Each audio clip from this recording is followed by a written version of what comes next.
ಒಂದು ವರ್ಷ ಕೆಳಗಡೆ ಜಿಲ್ಲಾ ಉಸ್ತುವಾರಿ ಸಚಿವರು ನಾನು ನಮ್ಮ ಸರ್ಕಾರ ಇದ್ದಾಗ ಮನ್ನಳ್ಳಿ PSC ಗೆ CSC ಆಗಿ ಪರಿವರ್ತನೆ ಮಾಡಿ ಒಂದು ವರ್ಷ ಕೆಳಗಡೆ ಉದ್ಘಾಟನೆ ಮಾಡಿದ್ವಿ ನಾವು.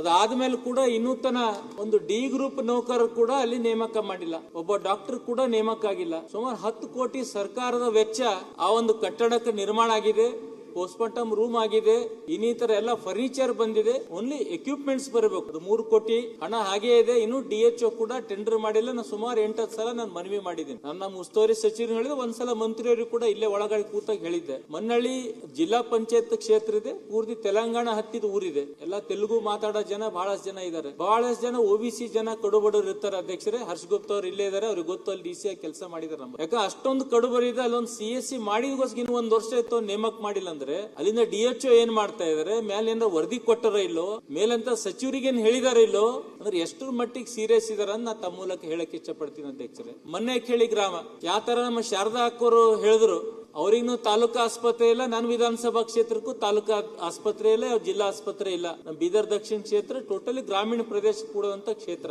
ಮನೆ ಕೇಳಿ ಒಂದು ದೊಡ್ಡ ಗ್ರಾಮ, ಅಲ್ಲಿ ಗೈನಕಾಲಜಿಸ್ಟ್ ಇದ್ರ ಅಧ್ಯಕ್ಷರೇ 1.5 ವರ್ಷ ಕೆಳಗಡೆ ಅವರನ್ನ ವರ್ಗಾವಣೆ ಮಾಡಿ ಬಾಲ್ಕಿ ತಾಲೂಕಕ್ಕೆ ಹಾಕಿದ್ದಾರೆ. ಪೋಸ್ಟಿಂಗ್ ಇಲ್ಲೇ ಆ ಮೇಡಮ್ದು. ಇನ್ನೂ ತನಕ ಕೂಡ ಗೈನಕಾಲಜಿಸ್ಟ್ ಒಂದು ಕೊಟ್ಟಿಲ್ಲ. ಅಲ್ಲಿ ಹೆರಿಗೆ ಓನ್ಲಿ ಸ್ಟಾಫ್ ನರ್ಸ್ ಅಷ್ಟೇ ಹೆರಿಗೆ ಮಾಡ್ತಾ ಇದ್ದಾರೆ. ಫುಲ್ ಒಂದು 30,000 ಜನಸಂಖ್ಯೆ ಇದ್ದಂತ ಊರು ಪಕ್ಕ ಅಕ್ಕಪಕ್ಕ 30-40 ಹಳ್ಳಿ ಊರು ಬರ್ತದ ಅಧ್ಯಕ್ಷರೇ. ಸುಮಾರು ಸಲ KDPL ಡಿಸ್ಕಸ್ ಮಾಡಿದೆ, ಉಸ್ತುವಾರಿ ಸಚಿವರಿಗೆ ಹೇಳಿದೆ, ಪತ್ರ ಬರೆದೆ, ಇನ್ನೂ ತನಕ ಒಂದು ಗೈನಕಾಲಜಿಸ್ಟ್ ಕೊಟ್ಟಿಲ್ಲ ಅಧ್ಯಕ್ಷರೇ. ಅಲ್ಲಿ ಸ್ಟಾಫ್ ನರ್ಸ್ ಅಷ್ಟೇ ಪಾಪ ಹೆರಿಗೆ ಮಾಡ್ತಿದ್ದ ಅಧ್ಯಕ್ಷರೇ. ಒಂದು ಚಾಂಗ್ಲೇರಿಯ ಒಂದು ಪೇಷಂಟ್ ಅಲ್ಲಿ ಹೆರಿಗೆ ಮಾಡ್ಲಿಕ್ಕಾಗಿಲ್ಲ ಅಂತ ಮನೆ ಕೆಳಗೆ ತಂದ್ರು, ದಾರಿಯಲ್ಲೇ ಮೃತಪಟ್ಟರು ಅಧ್ಯಕ್ಷರೇ.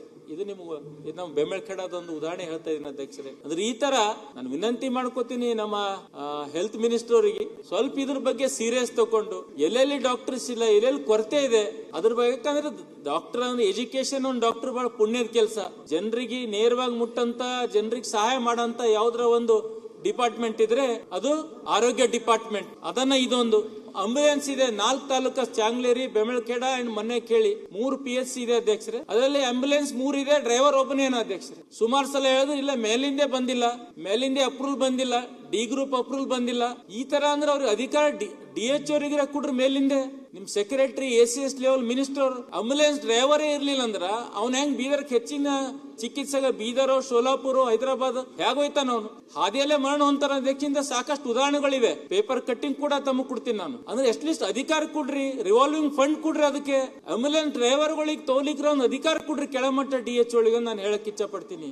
ಈ ತರ ಸಾಕಷ್ಟು ಮತ್ತೇನು CSC ಗಳಿಗೆ ಹಣ ಕೊಡ್ತೀರಿ, 2.5 ಲಕ್ಷ 3 ಲಕ್ಷ ಪ್ರತಿ ಕ್ವಾರ್ಟರ್ಗೆ. ಅದನ್ನ ಜಾಸ್ತಿ ಮಾಡಿ ಎಮರ್ಜೆನ್ಸಿ ಇಲ್ಲಿ ನಿಮ್ ಡ್ರಗ್ ಲಾಜಿಸ್ಟಿಕ್ ಮೆಡಿಸಿನ್ ಬರ್ಲಿಲ್ಲ ಅಂದ್ರೆ ಅವರಿಗೆ ಅಧಿಕಾರ ಕೊಡ್ರಿ. ಒಂದು 5 ಲಕ್ಷ ರೂಪಾಯಿ ರಿವಾಲ್ವಿಂಗ್ ಫಂಡ್ ಕೊಡ್ರಿ.